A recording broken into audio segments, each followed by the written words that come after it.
Hi, I'm Andre Faust. Well, today I'm going to be doing a flight test of this drone. It's a DJI Mavic Mini. It's very lightweight.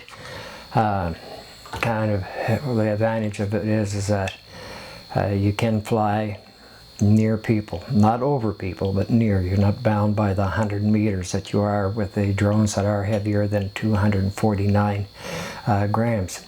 Now, today is a super day for doing this trial. Today's the 27th day of November 2020, and have very little wind. It's plus 7 degrees Celsius. I mean, we're almost into December. I mean, this is great. I guess this is because I don't like the cold. This is where I welcome global warming. Yeah. So before we go out into the field, one thing I want to talk about is wind speed relative to the craft, and the craft relative to the ground. So you have your wind speed and you have your ground speed, which are two different things. So you have these two different frames of references. So for the sake of the example, I'll use small numbers. So if your drone can only do 20 kilometers at max end, and you're going into a headwind of 10 kilometers, well, your ground speed is going to be 10 kilometers, not 20 kilometers.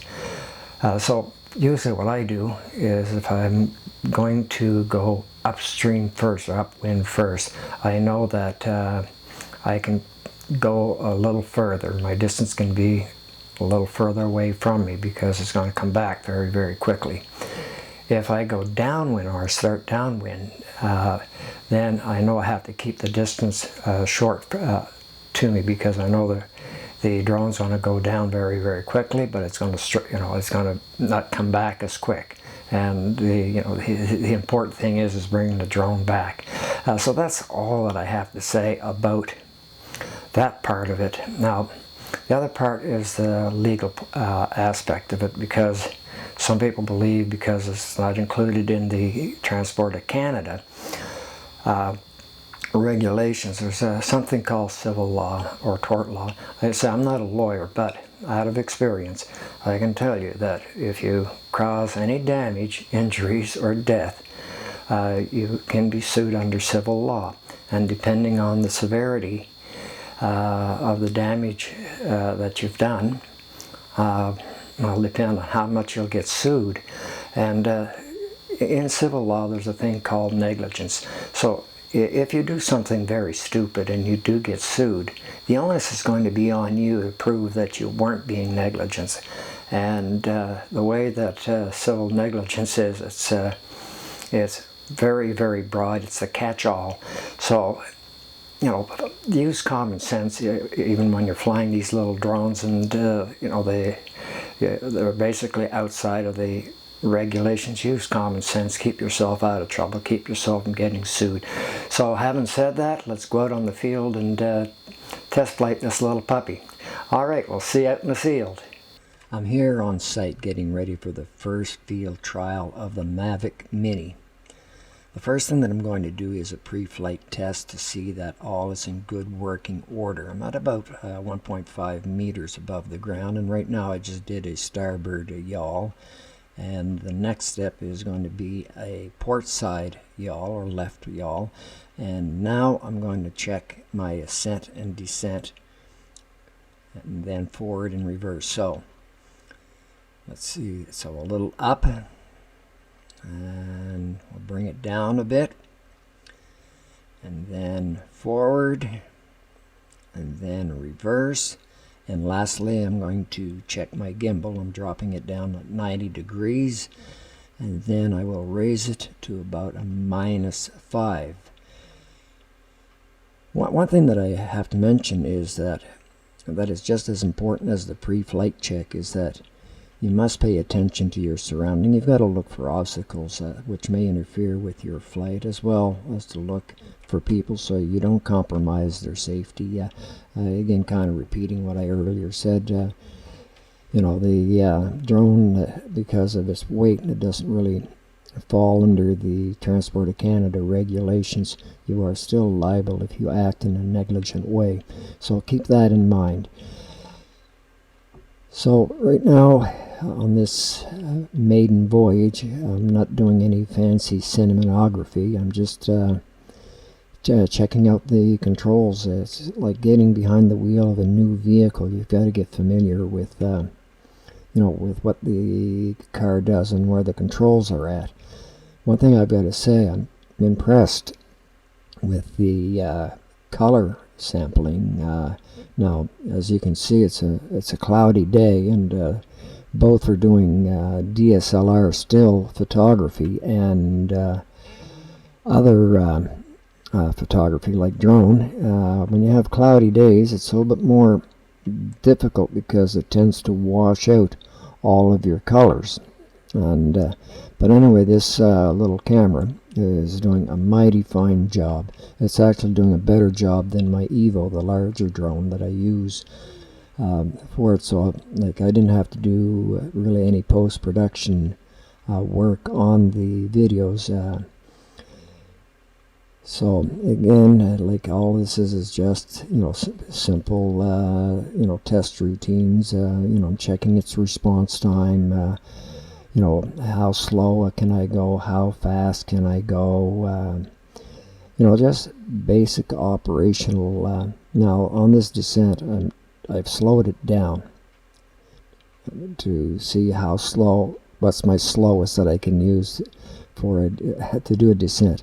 Now what I'm going to try to do is a low flight or a low altitude flight. So I'm kind of giving her a bit of juice there, but I have to watch out because the Mavic Mini does not have any collision avoidance sensors, so I've got to keep, I've got to pay attention. Little side swipe there with a gradual pan of Ross Terrace. And again, there's a fine looking fella there, very modest. I know that guy, he's a pretty cool head. So I'm taking a little shot up Quinn Road, and I'm trying to follow the road. I'm actually flying first person view here. Now I'm off to the side of the road because I can't see what's behind me, and I can't take a chance of a car coming from behind me, sneaking up on me. Again, safety first, right? So I'm almost by where the mailboxes are at, and do a port side yaw, and set myself up to do my great run. I'm at about, I'd say 6 feet. So I'm kind of putting the pedal to the metal here. And like I said, this is all first person views, and of course you notice I'm away from the truck and myself, and the reason is that I don't want to smash into myself. So we go back, and so what I'm going to do now, or what I'm trying to do, is check the resolution of the camera, and I'm fixating myself on that light post. So I'm going to get relatively close to it. Again, when you're looking first person view, you do not have the three-dimensional that you have with normal eyesight. Everything is two-dimensional. So there is a couple tricks that you can use to avoid collision. So right now I'm trying to position myself, and to get close. Even though I've got line of sight onto it, I can't tell how far away that I am from my sight.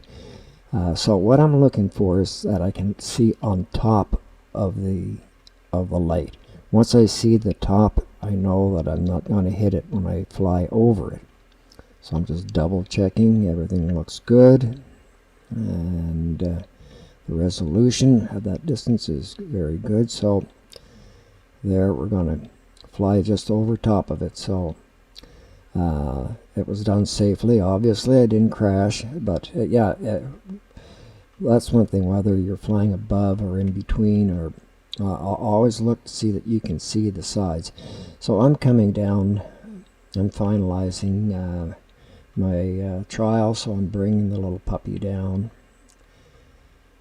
It's trying to set myself up over my launch pad, And I'm doing this by eye. I'm not using the built-in features that would make life a lot easier. Actually, as I was doing that, something scared the hell out of me. And you'll see in a moment what it was. Some beast jumped out from behind me.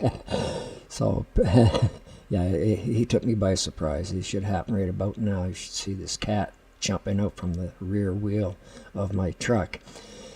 So this pretty well wraps it up. It's now self-explanatory. I'm going to land and life is going to end. So till next time, take care. This is Andre. Have a good one.